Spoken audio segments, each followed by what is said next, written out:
BC Lions Canadian receiver Justin McInnis joins us, and I hear that there's at least a little bit of golf competition going on between the BC Lions out there in Vancouver. Nathan Rourke has taken up the game. Sources tell me he just broke 100 for the first time recently. Where's your game at? Pretty solid right now.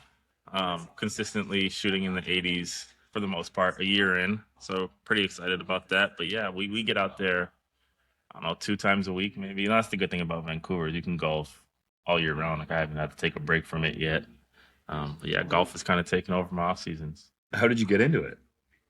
Funny story, actually. My brother got into it a few years back, and him and my dad came to visit last March, and they were like, "Oh, let's go golfing." And I'm like, "Nah, I'm gonna go work out instead. Like, I don't golf, whatever." Ended up going out that day. Probably shot 150 at least. Like it was a terrible experience. Your first time out though. First time, Understandable. like, first time ever. But that day, I hit a 30. I don't know, like a 30-yard chip shot or something. Knocked it in? Yeah, for. But Doesn't matter. my brother looks at me and my dad looks at me because I'm walking up to the green and I don't know like what to do or whatever. And they're like, "Go grab your putter." And I'm like, "Nah, I'm not gonna need it." Sure enough, I hit the shot and they just looked at me like, "You gotta be kidding me." And my brother told me, he was like, "That's what did it. Like that's why you're hooked." You know what I mean? You hit a shot like that, it just makes you want to get out there more and more. Just a natural athlete. Oh yeah, golf, yeah. Yeah, absolutely. No, golf is fun. You know, I think I like about golf, it's so challenging mentally. You know what I mean? It's you have to take it one hole at a time, but it's so easy to let, you know, when you're doing good, you know, you're in your head about I got to continue being good. When you're doing bad, it's like, when am I going to get out of this? You know what I mean? So it's fun. You know, it's a fun sport. I love it. And it's been sort of a bonding sport for the Lions too, right? With Nathan Rourke picking the game. Oh yeah, Nate and I. Yeah, like I said, we go out a couple times a week. It's awesome. You know, with BC, we got a couple of courses that we get to go for free. And Nate now, he's getting us, you know, all these new courses and stuff. We got Kieran Kassan's out there, a bunch of us too. And, you know, we'll even go to part 3 courses, you know, just to make it a little bit more fun, like a little competition. You know, yeah, it's just a bonding experience. You know, I talk about team building all the time. I think it's huge. You know, that relationship off the field goes a long way on the field. You know, it's just another way for athletes to compete. You know, that's our nature. Definitely could help push the BC Lions over the top. You guys were so close last year in that West Final. Oh, yeah. In Saskatchewan. What do you think it's going to take for BC to get to the Grey Cup and hoist that trophy? Yeah. To be honest, I think the plan stays the same. You know, I think a lot of our struggles last year it was all new to us, right? Like you look at that first half of the year, I think it was a completely different team than what we gave the second half of the season. So I think moving into this season, you know, you can just feel the confidence in the locker room with the guys that are around, talking with Nate, you know, just the things that we've been able to accomplish the second half of the year, like use that momentum rolling into this year. And, you know, quite frankly, you know, you just look offensively, you know, we're a team that on any given day can absolutely blow the roof off of any team. Drop a 50-burger on any given day. Absolutely, you know, if not more. And, you know, we got some key additions on defense. I think that'll be big help. You know, Casey Sales, Darnell Sankey, some DBs in that room. You know, bring some veteran experience into the locker room. You know, in that DB room too. You know, I think it'll be good to have, you know, more veterans. Plus, in your second year with Buck Pierce as head coach and on offense, it's not just all new from that standpoint. No, for you either. Exactly. You know, I think that's a big thing is, you know, that's the thing about football that a lot of people don't understand is it takes time. Like it's a team sport that, you know, there's a bunch of moving pieces, you know, especially like a receiver position, so much has to go right for a receiver to get the ball. You know what I mean? And, you know, you have quarterback throws the ball, we'll say like ballpark 35 times a game. It's like, and everything has to go right for it to come to you. You know, so I think it's just a big thing about, you know, building that chemistry so that when opportunities do come, you know, you make sure you take advantage of them. You took advantage of a lot of opportunities, especially in 2024 with that massive year that you had.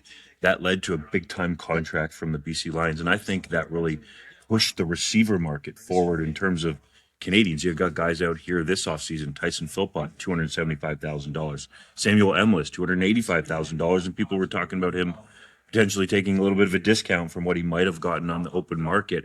How impactful do you think that contract was that you signed with BC after your massive year? Yeah, I think it's big. You know what I mean? I think, you know, you just listed off a couple of like really great Canadian receivers. You know, I think that's one thing that's really changed in the CFL over the years is you look at the Canadian receiver talent, and it's unreal. Every team kind of has a Canadian guy who is number one, you know, if not number two. Like, there's just so much talent going around, and you know, it shows up on game day. You know, you look at a guy like Sam Emlis. I got to live with him when I was in Saskatchewan. You know, his rookie season, he was actually living with me.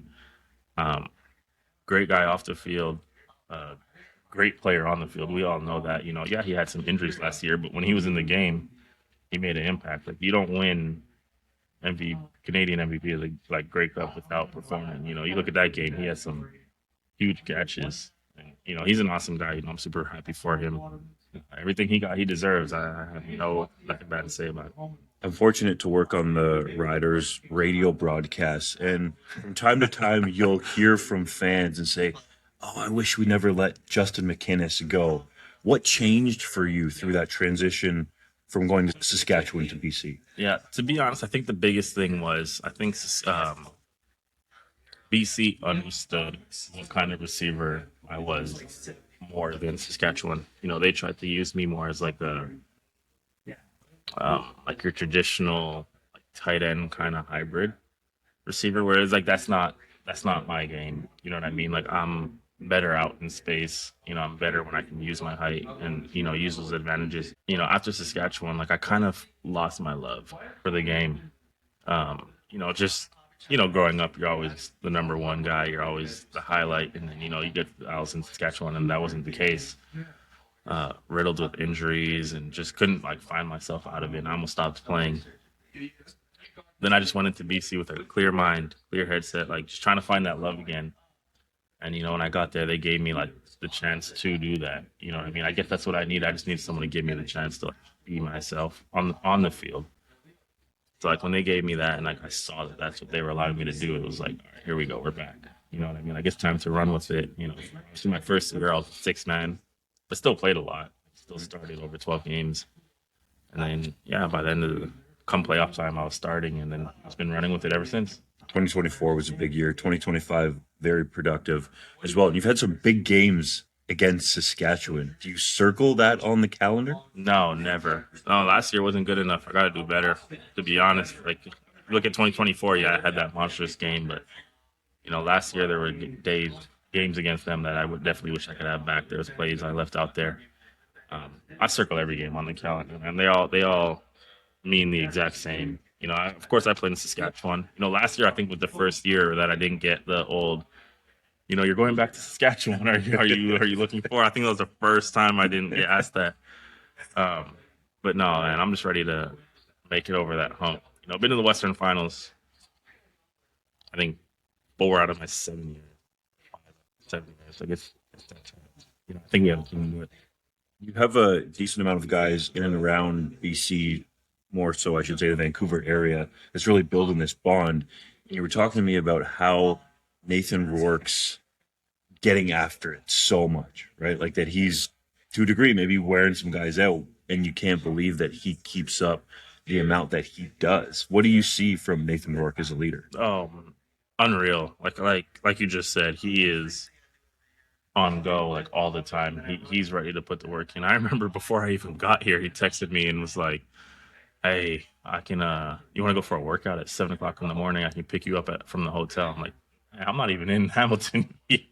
I'm not even in Hamilton yet. But no, he's a great guy. You know, I like that, and I need that, to be honest. I need to be pushed sometimes. You know, especially in the off season when it becomes long and repetitive. You know, with no football. You know, sometimes you need that little push, and Nate's the perfect guy to do that. How can he manage that where he pushes but not too much, in your estimation, in your relationship with him? How does he go about it? No, he just knows. I mean, like nothing he does is forced. It's not like it's, you know, you have to be there. He's like, he just lets you know, hey, I'm throwing this day, this time. You know, I know like Tuesdays and Thursdays before we do all our lifts with our strength coach. I know Nate's gonna be out there throwing before that, so that's when I like dedicate the time to go out there and be with him. So about 2 times a week, roughly, in the off season, you're throwing. Yeah, 2-3 times a week. I'll go out there with Nate. I'll probably ramp it up a bit more as we get closer to the season. But yeah, I've been doing about 2 times a week, throwing with Nate, and then probably go like 3 to 4 times. You never know, but I'll try to get out there as much as I can closer we get to the season. Most of the people across Canada jealous. You can throw football all year round out there in Vancouver, play golf all year round. It sounds pretty good. Oh, it's amazing. I mean, I don't know if you saw the video, but Nate, it doesn't matter if it's raining, snowing, Nate's gonna be up there. Yeah. I remember last year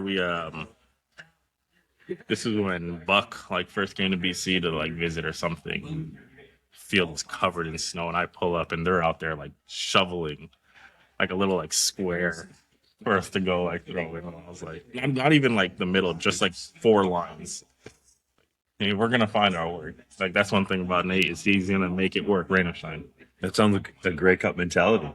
Oh yeah, he has it. He has it. That's why I love him as a leader, like as a player, as a guy off the field. Like he brings that competitive nature. He brings that, that like want to everything he does. It's fun to be around.